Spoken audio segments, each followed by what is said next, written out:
everyone, I'm Alexandra Koндратьева, and I'm a teacher-holic. I work 24/7 and I fall asleep if I sit on a comfy chair.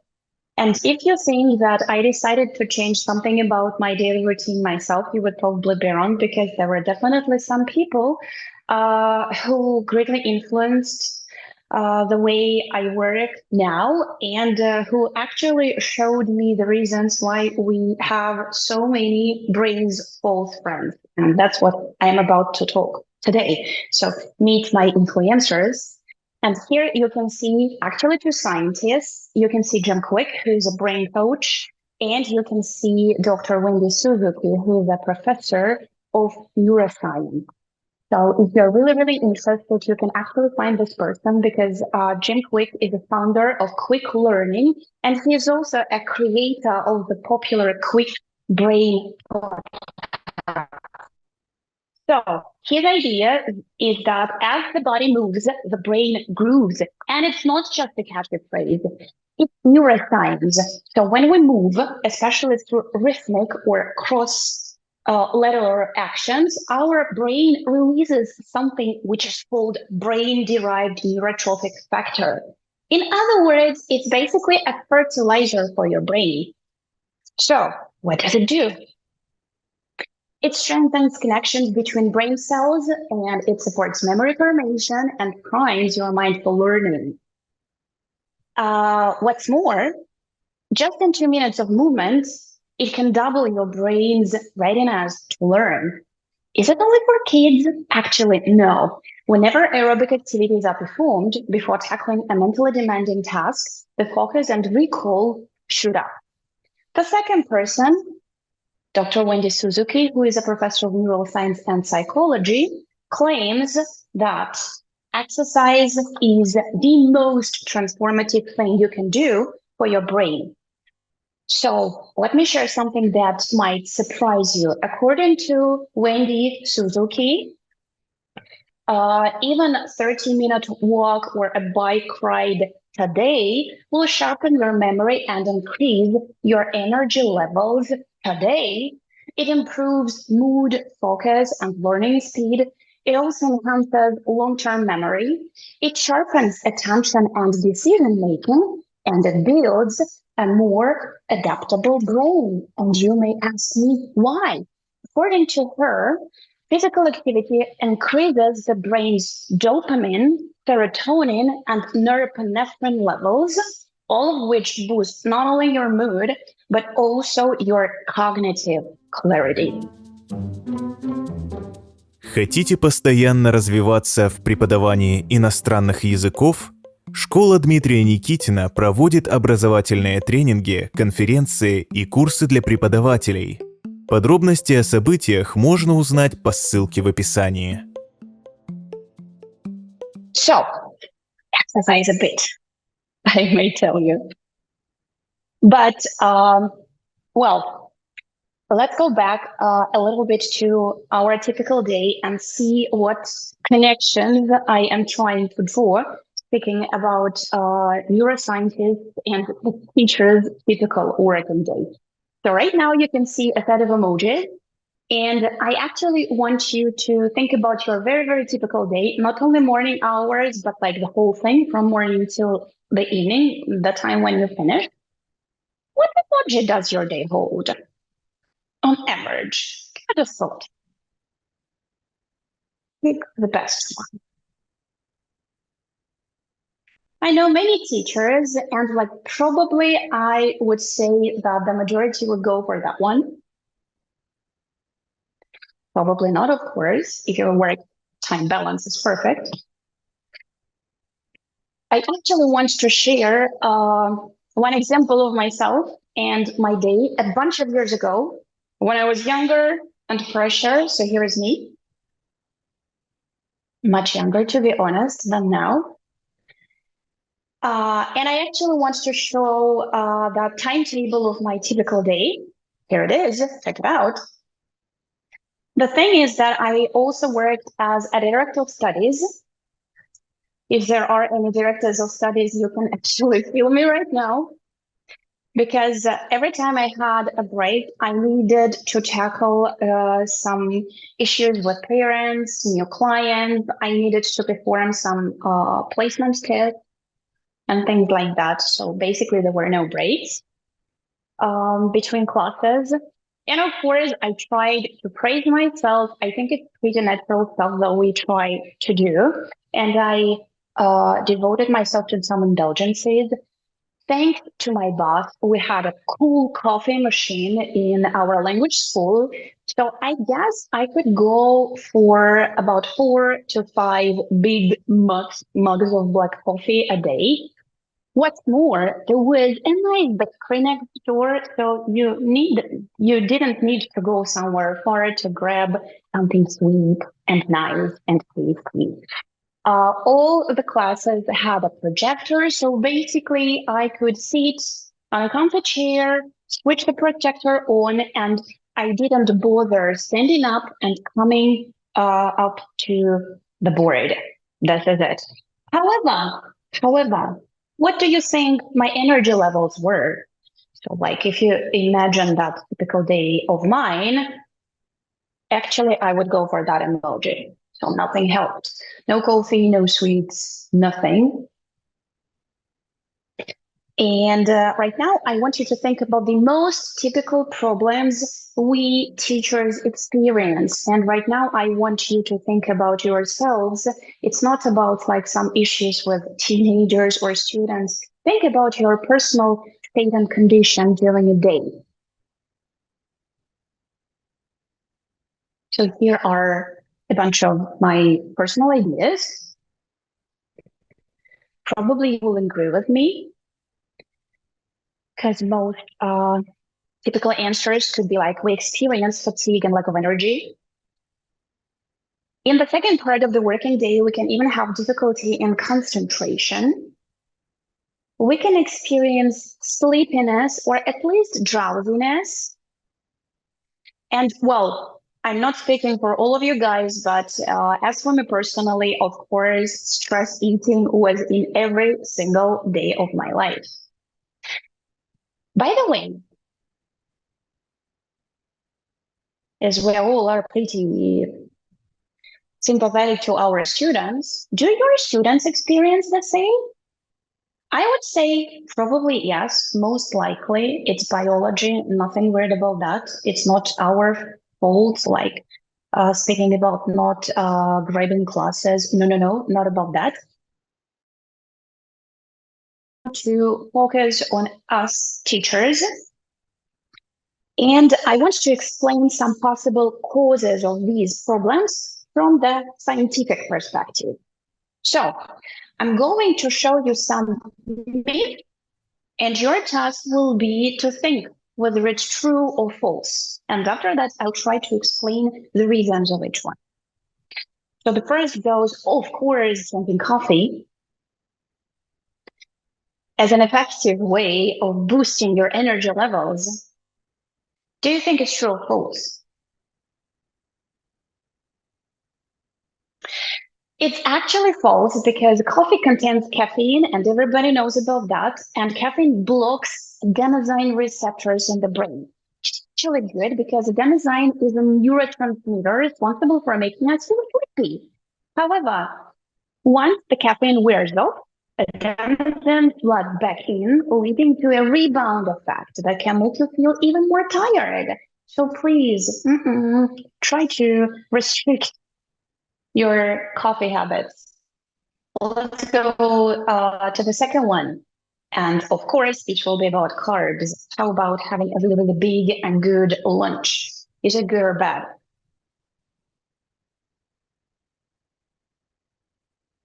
Like, probably, my idea was always that it could prevent me from having extra snack, although I always had extra snack. The thing is that eating a meal rich in carbohydrates triggers the release of insulin, which helps cells absorb glucose. This process also increases the level of serotonin and melatonin, two hormones that actually promote relaxation and sleepiness or drowsiness. Let's go further. So yeah, actually, when you hear that you need to go for like meat, fish, and vegetables, it's no secret that this is exactly the right thing to be done, and it can help you live through this day. Okay, drinking water wakes up the brain. Seriously? What do you think? Yes or no? The thing is that water plays a crucial role in maintaining blood circulation and oxygen delivery to the brain. So dehydration can lead to fatigue and reduced cognitive function. So drinking water helps restore hydration, improve metabolism, and of course, flush out toxins. Let's go to the next myth. It's about physical activity. You know, many people I know actually work all day at the laptops and then they go to the gym in the end of the day.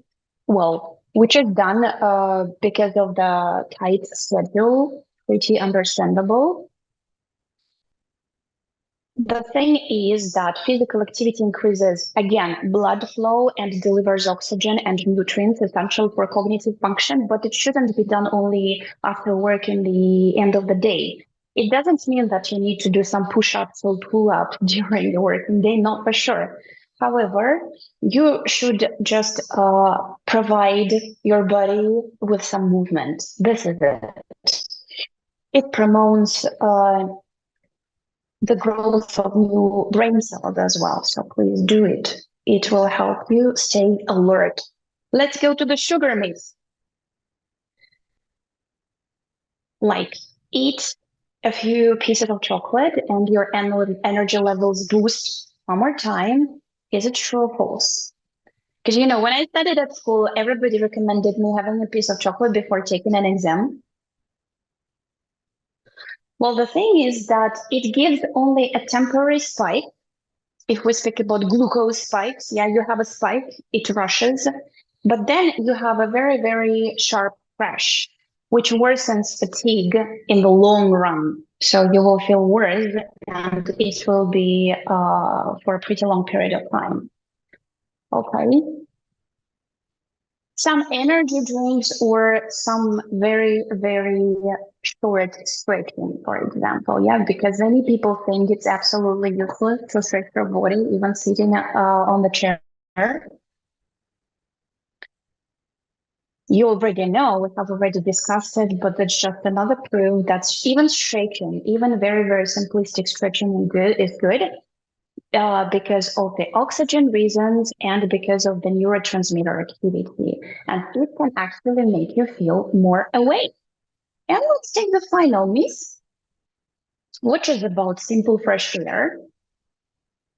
Is it important for concentration? Here we are not speaking about, feeling sleepy, but concentration. Well, yes, again,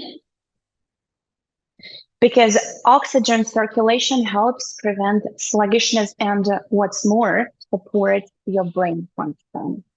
So that probably was a lot of science, but still we are like teachers. Let's figure out what's in our teacher's power. So we need something that will help us not only stay awake, but also not to lose the focus. Keeping in mind the fact that we can have 6, maybe some of you have like 8 classes a day. Хотите постоянно развиваться в преподавании иностранных языков? Школа Дмитрия Никитина проводит образовательные тренинги, конференции и курсы для преподавателей. Подробности о событиях можно узнать по ссылке в описании. The first answer will be having breaks during classes, but not regular breaks. Breaks for the brain, and it's slightly different thing. How often are they needed? Well, you can see from the picture right now that actually every 25 minutes there is a dip in concentration and focus after each 25 to 30 minutes. What's more, the break that you take actually helps to create some premises and recencies, and I want to explain it. It's such a fascinating fact. So primacy is basically when you tend to remember something at the very, very beginning. And logically, recency, it's when you tend to remember something at the very, very end. The challenge is actually in between because you lose a lot in the middle. Let's take one trivial example. Imagine that you need to learn a bunch of words, let it be 50. Maybe you have like 40 to 50 minutes for that. So according to the brain dips, basically you are most likely to memorize first 10, 15 words and final 10, 15 words. But during the long dip, where the challenge which goes in between, you will lose the information which was in the middle. So whenever you create more breaks, these primacy and recency effects develop, and they will be shorter. These periods will be shorter, and you can learn and remember more information. So please try to do it. And now I want to show you what you can do during these break times. So I said that's not regular breaks, so please don't tell your kid, like, for example, if you have teenagers or adults, by the way, like go drink some water. No, not about that. You can take some advantage of these breaks. So the thing that would be wise to be included is some movement. Why? Our brain engages more when our body is also a part of the studying process. So we need to move up and around to retain information. And I have like quite a simple solution, which is learning, practicing, drilling, and moving at the same time. But my position is that moving should be always unpredictable. This is just a simple activity. It's my example. It can be anything. The movement can be different. However, unpredictability will only contribute to your alertness and would work as a perfect brain switcher. Well, I'm a teacher of English. I'm in love with conditionals. That's why my example will be with conditionals. You can see the task. Yeah, our task will be to drill so far the second type, the second conditional. But at the same time, we'll be moving. So please feel free to move a little bit. What you need to do. First of all, it's important to do these things simultaneously. So we are moving and we are speaking. We are opening the bracket and using the second conditional. Let's do it all together. Please feel free to say something and move. If I were you, I wouldn't go to the for one movement, and then we switch to something also unpredictable. And okay, second conditional again. She would be at work today if she didn't have such a bad headache. Let's move further.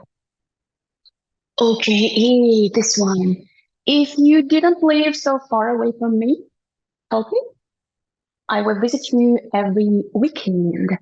All right, maybe something more challenging here. Third conditional. Oh, if I had been born in a country, I would have learned to speak a different language. Good. Let's move further. Okay. We would have come if we had been invited. I want to invite us. Okay. If I had studied better at school, I would have entered the uni. I think I was correct everywhere. And okay, relax, it's a joke. It's not that fun. Of course, you can give it a try. You can give it a try. Whew, why not? Feel fresher? Hopefully, yes. I feel cool. Hope you feel great as well. I said hope because I know that many of you are kind of skeptical about this thing. Хотите постоянно развиваться в преподавании иностранных языков? Школа Дмитрия Никитина проводит образовательные тренинги, конференции и курсы для преподавателей. Подробности о событиях можно узнать по ссылке в описании. That's why, please, if any questions occur, or if you want to share your experiences after giving it a try, please do it. I'm always open and ready to answer the questions. I'm ready to share my experience because I've been doing that stuff for quite a while already, but we move further. Even if skeptical, I want you to give it like several seconds to think about your most typical day, even speaking about, or mostly speaking about your academic year. Try to think about probably 3 takeaways you are about to take from this talk. Well, I am a frequent participant of conferences myself, and I know that there's always so much information to digest. That's why it's a good idea to put something down. So the perfect way to do it and to store this information is probably to put down 3 takeaways from this page. Like, okay, I'm not ready to move, but I'm ready to reduce the amount of coffee I consume, or say no to carbohydrates, like that. Whatever you feel like doing, or maybe vice versa. I will never say no to spaghetti, but I want to move. So rewind your day. And I hope since then your emoji will be only this one. As long as it's not like meeting at the conference, I tried to predict some questions that you can probably have right now. And these are the things I'm going to answer. Should I take breaks between classes? Well, yes, take breaks between classes. Yes, you're a human being. However, the idea of this talk is that you should also take care of yourself movement-wise during the classes. Should I stand all lesson long? No. Are you going to stand for 6 hours a day or what? Definitely not. So just a very, very quick change, even of your posture, contributes. Everything you change contributes. All the slightest movements and all the slightest changes in your day will bring you only good.